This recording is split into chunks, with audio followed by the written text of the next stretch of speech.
Vou botar para gravar, já começou a gravar. Vou bloquear o áudio de vocês. Se vocês quiserem fazer qualquer tipo de pergunta, qualquer coisa, vocês podem desbloquear o áudio e falar. Tá? Bom, então a gente vai falar agora de uns sensores aqui. Deixa eu abrir a apostila para falar sobre ela com vocês. Eu passei 2 apostilas para vocês lá no ambiente do Senai e no WhatsApp. Eu vou confirmar, depois são 2 que eu passei lá, tá? Mas, deixa eu pegar aqui.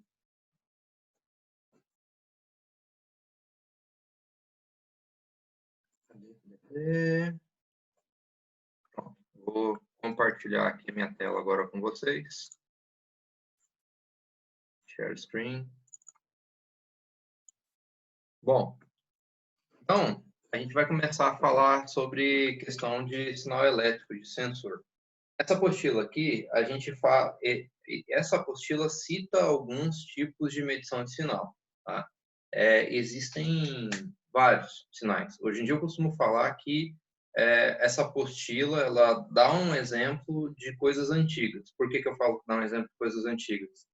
Antigamente, era muito difícil e caro ter sensor do jeito que a gente tem hoje em dia. Hoje em dia a gente tem sensor de tudo que é jeito. Você pensar em sensor de fumaça, sensor de cor, sensor do que vocês imaginarem, basicamente consegue se fazer medição hoje em dia, tá? Só que aqui essa apostila dá exemplo das grandezas clássicas, dos sensores clássicos, que essa apostila é voltada para um ensino um pouco mais clássico, digamos assim, né? O que vocês têm que entender é que dependendo do valor que vocês estiverem dispostos a pagar, vocês vão conseguir sensor basicamente para aferir o que vocês quiserem. Quando eu falo o que vocês quiserem, é o que vocês quiserem mesmo, tá? Mas deixa eu explicar na ordem que está na apostila, tá? Então, quais são os instrumentos que são mais conhecidos e aprendidos no meio industrial quando a gente fala de instrumentos de medida? São os medidores de pressão, tá? E os medidores de pressão, como o próprio nome fala, medem pressão, que pode ser atmosférica, pode ser pressão relativa, pode ser pressão absoluta, enfim. E esses medidores aqui podem ser utilizados para fazer medições indiretas, inclusive, tá? Quando eu falo de medição indireta, você utilizar o sensor de pressão para medir outra coisa, tá? Então, a gente tem um medidor de pressão. Temos os medidores de temperatura, que, assim, se não são os sensores mais conhecidos e mais usados em exemplos práticos, são um dos mais, porque é fácil de imaginar a temperatura. Pressão, às vezes a pessoa até tem um pouco mais de dificuldade de imaginar, mas temperatura todo mundo sente, mais fácil, né? Aí tem os termômetros aqui, sensor de temperatura de campo. Medidor de nível, tá? Medidor de nível também tem alguns, tem vários tipos. Eu vou passar aqui porque depois eu vou vir detalhando, tá? Medidores de nível. E aqui, medidores de vazão. Basicamente, esses são os sensores mais utilizados, mais vistos em ambiente industrial. Ele dá um outro exemplo aqui diferente, que é o medidor de pH, tá? Bom, vamos falar primeiro aqui do sensor de pressão, quais são as aplicações, quais são os tipos que a gente tem e aonde que a gente vai utilizar ele. Esse sensor aqui, vocês estão vendo esse desenho que parece um reloginho aqui? Todo mundo vendo? Vamos. Sim, professor. Tá. Esse sensor aqui, ele é um dos mais simples que tem, e ele é um sensor mecânico. Ele não entrega sinal elétrico, tá? Vocês vão perceber que daqui para baixo existem alguns sensores ainda que são mecânicos, tá? E é muito importante que vocês saibam mexer também com o sensor mecânico. Às vezes pode surgir o questionamento, falar assim para mim, por que a gente está aprendendo sensor mecânico se hoje é a era da automação? Tudo é tecnologia, tudo é eletrônico. Porque existe a questão da segurança e da confiabilidade. A gente não pode, dependendo do processo, ficar confiando apenas que uma medida ou um tipo de medida está correto.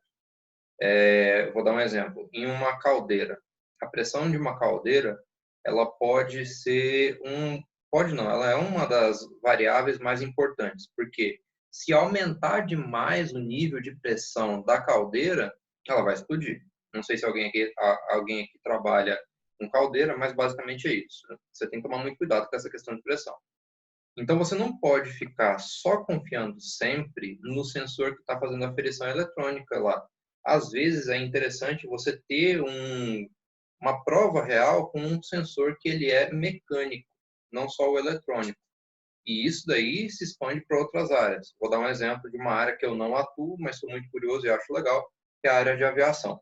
Na área de aviação, existem os sensores que são eletrônicos e tudo mais, mas ainda, em muitos casos, tem o reserva, digamos assim, o backup mecânico, se você quiser fazer uma aferição.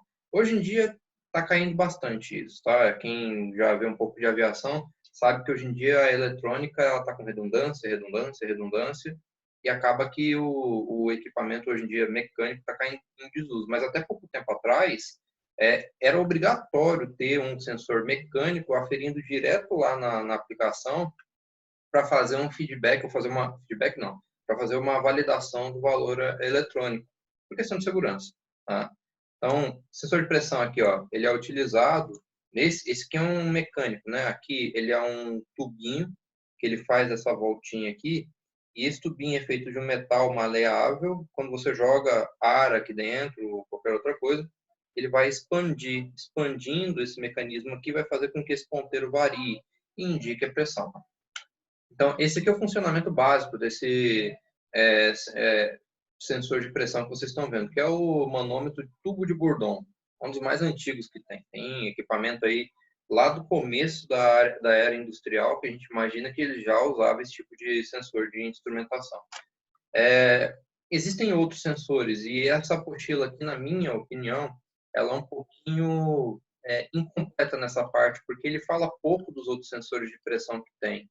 Existem outros sensores de pressão e que são utilizados para fazer a aferição de grandezas que não são necessariamente a própria pressão. Vou dar um exemplo para vocês. Imagina que você tem um tanque de, sei lá, 50 mil litros de água. Vamos dar um exemplo. Um tanque muito alto, como que você afere o nível desse tanque de uma maneira fácil? Vamos imaginar. Tem gente que poderia pegar e pensar em colocar uma vareta no sensor de nível fora a fora, mas imagina a altura do tanque, certo? Se ele for muito alto. 50 mil litros não é nem muito, não. Mas vamos imaginar. Oi? Estou falando aí, na empresa tem uma caixa. Eu fiz esse mesmo esquema que você está falando. Coloquei um manômetro para mim poder dimensionar a altura que a água está relacionada exatamente desse jeito. De acordo com a água sobe, aumenta a pressão e ele dá mais. Exatamente, porque o que acontece? Ó, eu vou falar para vocês as técnicas para medir em pequena escala que funcionam. Você põe uma vareta do tamanho do tanque, você consegue medir o nível, né, entre aspas. Claro que tem detalhes aí que a gente tem que ver, mas resumindo, se você tiver um sensor aí capacitivo com uma vareta de contato, ela consegue entrar em contato com a água e verificar o nível do tamanho da vareta. Mas imagina, sei lá, um tanque de 20 metros de altura, 30 metros de altura, o tamanho da vareta que vai ter que instalar lá. Então, às vezes, fica impraticável. Existe outra possibilidade, que é medir através de sensor ultrassônico. Mas, para quem conhece um pouquinho da área industrial, medir um nível com sensor ultrassônico, por exemplo, é caro. Um sensor ultrassônico para nível é R$ 8.000, dependendo do tipo de sensor, 8.000, 7.000. Então, é um equipamento caro. Você pegar e colocar esse tanque todo em cima de uma balança e medir o peso da balança para saber o peso do tanque e, consequentemente, a quantidade de líquido que tem lá dentro, funciona, mas o tamanho da balança que tem que colocar. Claro que todas essas aplicações que eu falei podem ser utilizadas em um caso ou outro, podem, mas vou dar um exemplo muito mais simples que é utilizado em alguns lugares. Em vez de tudo isso, você pega o tanque todo, vai lá embaixo dele, faz um furinho, coloca a mangueira lá, e aí você coloca o manômetro, coloca um equipamento de medição de pressão. Conforme você vai colocando água, ele vai pressionando ali, vai aumentando a pressão. Aquela pressão é só fazer uma conversão, ela vai ficar proporcional ao nível do tanque. Claro que você tem que colocar um manômetro grande bastante, mas é mecanicamente simples de fazer, barato comparado aos outros, e funciona muito bem, como o Jarvis falou que fez, inclusive. Então, é possível fazer a medição com um sensor de pressão. O sensor de pressão pode fazer outras medições de maneira indireta. Continuando então. Aí, quando a gente fala de pressão, existem algumas que a gente tem que pensar, tá? Por exemplo, a pressão tomada de referência, normalmente, é a pressão atmosférica local. Então, quando você fala pressão, ela só existe comparada com o ambiente, né?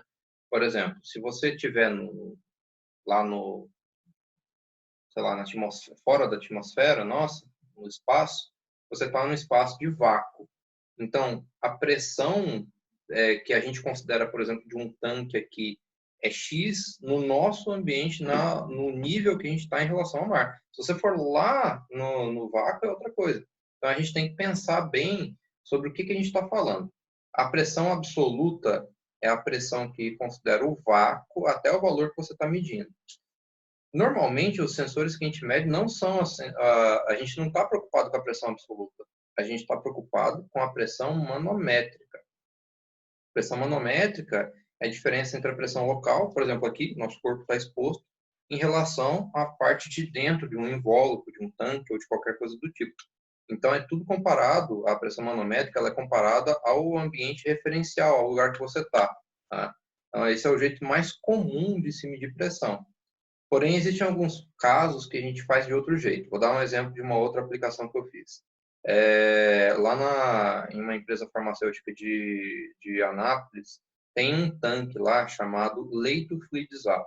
Ele é um tanquezinho fechado, tanquezinho 4 metros de altura. Mas é um tanque que ele veda, a gente veda todas as entradas dele e tem um tubinho embaixo e um tubinho em cima. Lá em cima tem um big de um ventilador que quando você liga ele puxa o ar. Na hora que ele puxa o ar muito rápido, ele succiona tão forte o ar ali que ele cria um vácuo dentro daquela câmara. Esse vácuo é chamado de pressão manométrica negativa. Lá é utilizado para fazer com que o material que eles querem fazer lá a mistura levante dentro do tanque, tá? Então, nesse caso, por exemplo, eu utilizei a pressão negativa, né? Que é o falado que é o vácuo, né? Vácuo relativo ao ambiente que ele está instalado. Então, assim, isso basicamente é pressão, tá? Vamos pensar um outro lugar que eu conheço que dá para utilizar pressão. Existe a possibilidade de você utilizar pressão, por exemplo, para fazer a aferição da tubulação de água que está carregando material de lado A para B. Existe a possibilidade ainda de vocês fazer um negócio que é chamar pressão diferencial. É um exemplo muito simples de como que é a pressão diferencial. A pressão diferencial é aquela que a gente compara ponto A com ponto B para ver se tem diferença de pressão entre os dois pontos. E para que isso pode ser importante? O que a gente pode utilizar para fazer a medida diferencial de pressão? Vamos fazer o seguinte: vocês não conhecem a área de automação, então eu vou fazer uma proposta para vocês aqui. Não está escrito nessa apostila, provavelmente está escrito na outra. Eu quero que vocês pesquisem e aí depois eu coloco lá no ambiente para vocês responderem para que a gente pode utilizar a medição de pressão diferencial em uma aplicação real. Eu quero que vocês pesquisem na apostila e na internet. Já deixa anotado aí, tá? Eu vou repetir. Eu quero que vocês descubram primeiro. Deixa eu só repetir o que é o sensor, né? Sensor diferencial de pressão é um sensor que mede ponto A e ponto B. E ele compara a pressão do lado A com a do B. Se tiver diferença, ele acusa. Eu quero que vocês procurem para que a gente pode utilizar a medição de pressão diferencial em uma aplicação real. Vocês não sabem agora, mas vocês vão pesquisar para me falar. Alguma dúvida sobre essa requisição que eu estou falando para vocês?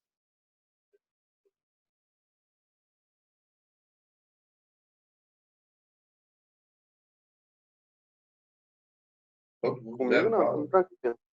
Tranquilo? Beleza? Tá, bom. Como tá todo mundo tá parecendo que tá tranquilo aí, ninguém surgiu nenhuma dúvida, então vamos continuar, tá? Falei sobre sensor de pressão. Sensor de pressão, que nem eu falei, mede pressão, mas é muito mais do que só isso, né? Pode ser pressão para utilizar a medição de nível, pode ser pressão para ver se tem vácuo em uma estrutura, pode ser pressão se a tubulação de uma água, de uma tubulação de água, de qualquer outro fluido, se está no nível que você quer. Enfim, A pressão pode... E aí tem a pressão diferencial, que eu quero que vocês pesquisem. Para que a gente pode utilizar a pressão diferencial? Para medir o quê? Eu vou explicar para vocês depois, mas eu quero que primeiro que vocês pesquisem e me respondam. Essa é a primeira pergunta de hoje. Deixa eu até anotar aqui.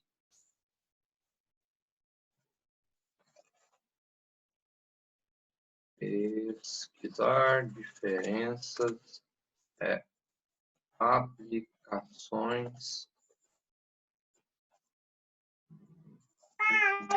Se o senhor puder mandar no WhatsApp, professor, já? Vou mandar já, aproveitar, eu já mando aqui.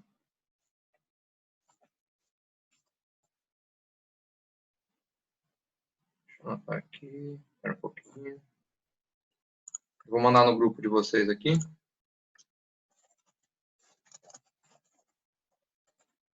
Vai ter mais, tá? Eu já coloquei a primeira atividade, postei no WhatsApp de vocês.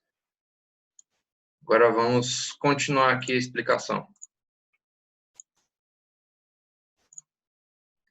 Agora tem a questão da medição de temperatura.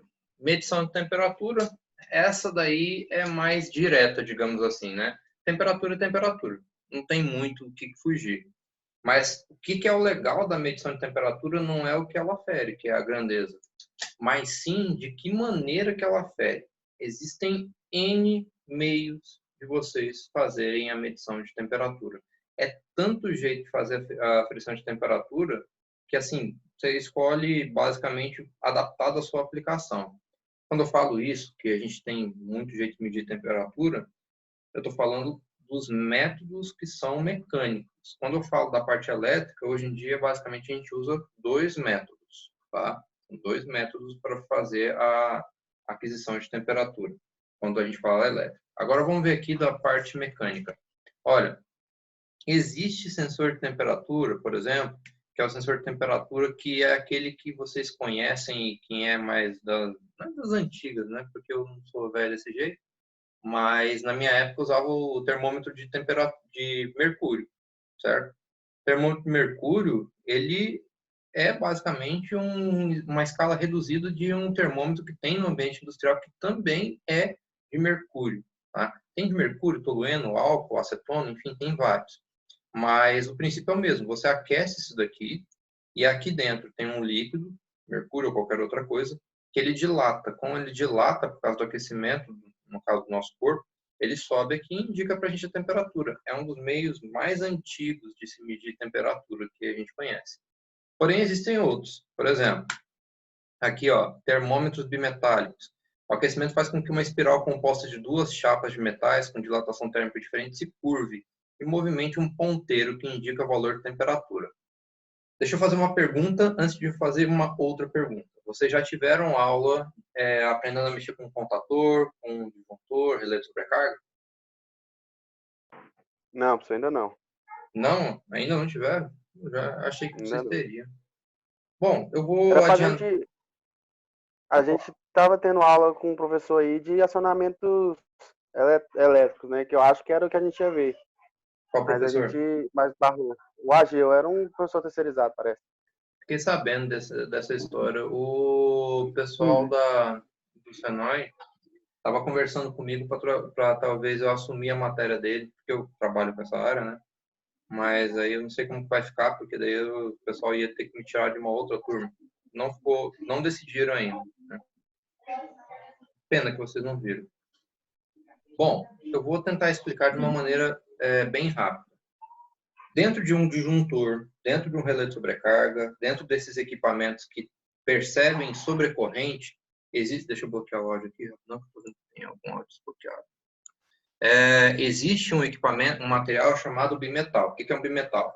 Você pega o material de metal A, metal B, cola os dois, certo? Cola, né? Basicamente faz os dois ficar juntos. E metais diferentes, eles aquecem de maneira diferente. Como eles aquecem de maneira diferente, o que vai acontecer? Um dilata mais que o outro, porque metal, quando aquece, ele dilata, certo? Se um dilatar mais que o outro, o que ele vai fazer? Ele vai expandir um e o outro aqui, que está um pouquinho mais lento para dilatar, ele vai manter no mesmo lugar. E vai fazer com que essa chapinha curve. Isso daí é o chamado efeito bimetálico. Dentro do disjuntor, ele é utilizado para quê? Um disjuntor do relé de sobrecarga. Quando essa chapinha curvar, ela toca um gatilho e desarma o disjuntor ou o relé de sobrecarga. Aí, se vocês forem, por exemplo, expandir, bloqueei o áudio de novo aqui, tá? Se vocês forem aplicar o mesmo princípio nesse termômetro bimetálico, na ponta dessa chapinha, que na verdade não é uma chapinha, é tipo um tubinho, eles colocam esse pininho aqui. Quando você vai esquentando esse bimetal, ele vai virando esse pininho e vai colocando esse pininho aqui na posição da temperatura adequada. Tá? Esse aqui é um método de se fazer a medição de temperatura, mecânico de novo. Olha só como eu falei que tem jeito diferente de fazer. Existe, por exemplo, termômetro mecânico a gás. Dentro dessa tubulação aqui, tem um gás que vem até aqui e do mesmo jeito que o líquido expande, do mesmo jeito que o metal expande, o gás também expande. Então, quando você colocar esse termômetro aqui dentro de um ambiente que está aquecendo, o gás ali dentro vai expandir, vai expandir a câmara que tem aqui dentro e vai girar o potenciômetro, colocando ele no valor de medição de temperatura adequado. Tudo isso aqui de maneira mecânica. Aí, qual que você vai colocar na aplicação quando você fala da parte mecânica? É o que te atender mais, porque tem alguns que conseguem uma faixa de temperatura menor ou maior, tem uns que são mais rápidos, tem uns que são mais precisos, enfim. Esses sensores aqui, esses equipamentos, esses medidores de temperatura, são alguns exemplos, tem outros ainda, certo? E tem dentro, por exemplo, de gás, tem alguns modelos. Dentro do bimetálico tem alguns modelos, então existem várias maneiras de fazer a medição de temperatura. Tá? Entenderam? Só deixa eu voltar numa parte que eu achei mais importante aqui. Quando eu falei dessa parte bimetálica, vocês conseguiram correlacionar o conhecimento dessa parte bimetálica lá com o acionamento, aonde que ele é utilizado lá, para que serve esse efeito bimetálico lá nos disjuntores e relé de sobrecarga? Caso de aquecimento, ele desarmar? Isso. Proteção? Não é bem por aquecimento, né? Quando você passa a corrente no metal, todo metal aquece quando você passa a corrente. Aí o que acontece? Quando essa corrente passar pelo metal e aquecer ele acima de um certo valor, ele vai dilatar, vai curvar e vai desarmar o disjuntor, o relé de sobrecarga, o que vocês forem utilizar. Certo? Então, o princípio de funcionamento desse bimetal que vocês estão vendo aqui, que vai num desses termômetros, é o mesmo princípio que vocês utilizariam num relé de sobrecarga. Bom, agora para continuar a explicação do ponto de vista da parte elétrica. E lá em cima a gente falou do sensor de pressão, mas eu não falei dos que são elétricos, tá? Tem sensores de pressão que transformam o sinal em um sinal elétrico. E isso aí pode ser feito de várias maneiras também. E o jeito mais comum é utilizando um negócio chamado ponte de Wheatstone, tá? Ponte de Wheatstone. Deixa eu anotar. Vou colocar lá para vocês outro assunto. Ponte de Wheatstone. Esse nome que você falou, ponte de Wilson, aí é igual aqueles que tem compressor, que a molinha que ele bate e abre de pressão? Não, aquele lá é um pressostato. Pressostato. Uma coisa que é interessante eu explicar para vocês, tá? A gente está falando de sensor, e aí o Jarlson, né? Eu. Citou aqui, falou sobre um sensor, né, que quando chegou numa certa pressão, ele vai lá e abre e fecha um contato. Toda vez que vocês pensarem em algum tipo de sensor, e quando chega em algum ponto ele abre ou fecha um contato, esses sensores em instrumentação são sensores digitais. E todos eles terminam o nome dele com stato, de estado. Termostato significa um estado 0 ou 1 para uma temperatura. Inclusive, você só consegue ajustar quando ele abre ou fecha, ele não tem meio termo. Termostato é assim. Pressostato. Pressostato, ele ajusta o nível de disparo de pressão para que quando chegou num certo valor, ele abre o contato. Baixou daquele valor, ele fecha o contato. Mas ele não te entrega o sinal exato do que ele está aferindo. Tá? Ele só consegue abrir e fechar a partir de um certo ponto. Esses sensores são mais rudimentares, mas para certas aplicações serve. A geladeira de todo mundo quase que está aqui falando, que está aqui nessa aula comigo, funciona com um termostato, por exemplo. O quando vocês falam dos compressores mais baratos, comuns, eles funcionam com pressostato e por aí vai, tá? Mas toda vez que vocês virem algum equipamento que fala stato, termostato, pressostato, entendeu? Esses equipamentos, eles são relacionados com o fato de abrir e fechar um contato a partir de um certo valor, ok? Bom, continuando a explicação, então, aí agora a gente vai ver na parte de temperatura dois sensores diferentes que são utilizados para fazer a medição de temperatura, mas utilizando um sinal elétrico. O primeiro desses sensores aqui é o sensor conhecido como termopar. Termopar usa um conceito que quando eu aprendi eu achei massa demais, não sabia que tinha essa possibilidade. Termopar é o seguinte, aqui dentro, lá na pontinha, tem um negócio chamado junta quente. O que é a junta quente? É a junção, é uma solda de dois materiais diferentes. Aqui, por exemplo, está ferro e constantan, ou seja, tem dois metaizinhos, um de ferro, um de constantan, que estão subindo até aqui em cima. Constantan e ferro são ligas, são metais, né? Quando você coloca esses dois metais aqui, juntos nesse ponto, e vocês aquecem esse ponto, acontece um negócio muito interessante. Gera tensão nesses terminais. Isso aqui é legal demais, cara. Isso aqui, quando eu fiquei sabendo que isso acontecia, eu achei massa demais. Se vocês tiverem como fazer, existe como fazer essa experiência se vocês tiverem os materiais em casa, né? Se você conseguir juntar um material, tipo assim, uma vareta de ferro, uma vareta de um outro material metálico, do mesmo tamanho e tudo mais, e soldar aqui e aquecer essa ponta e tiver um multímetro para você medir do outro lado, você consegue medir tensão naquela ponta, que é gerada pelo aquecimento lá na junta quente. Muito legal esse negócio. Isso aí eu acho muito massa. Então, essa diferença de potencial que dá, essa tensão que dá, é sempre pequena, na casa dos milivolts. Mas ela é proporcional ao aquecimento que você coloca aqui. Então, quanto mais você aquece aqui, mais tensão ele dá aqui. E aí, o legal que a gente tem, por exemplo, um termopar que é termopar tipo J, termopar tipo K, termopar dos mais variados tipos, a diferença entre eles é o conjunto de metais utilizado em cada um dos fios. Tá? E aí vem uma curiosidade, já para adiantar para vocês. Esse conjunto de metais aqui, ele tem que ser o mesmo, saindo da junta e chegando até o ponto onde você vai fazer a aferição da tensão que você vai transformar em temperatura. Se você vier aqui, e isso daqui é dica para vocês no dia a dia de trabalho, ó, e emendar um cabo qualquer, cabo de cobre mesmo, por exemplo, ou fio de cobre, daqui até aqui, daqui, sei lá, estender mais 2 metros de fio aqui de cobre para chegar no lugar que está o controlador, por exemplo, já não serve de nada a medida de vocês. Porque aí já não tem mais proporção em relação à questão do fio aqui. O fio já deixa de, esse cabinho aqui deixa de fazer sentido e o valor de tensão que tem aqui não vai ser mais o padrão conhecido em tabela. Então, não vai funcionar, tá? Se alguém em um ambiente industrial pegou aí um sensor de temperatura, não estou falando PT100, estou falando de termopar, tá? Se utilizou um PT100, se usou termopar tipo 100 e emendou com cabo de cobre, você vai medir alguma coisa lá na outra ponta, mas não vai ser exatamente a temperatura que deveria indicar. Vai dar errado. Tá?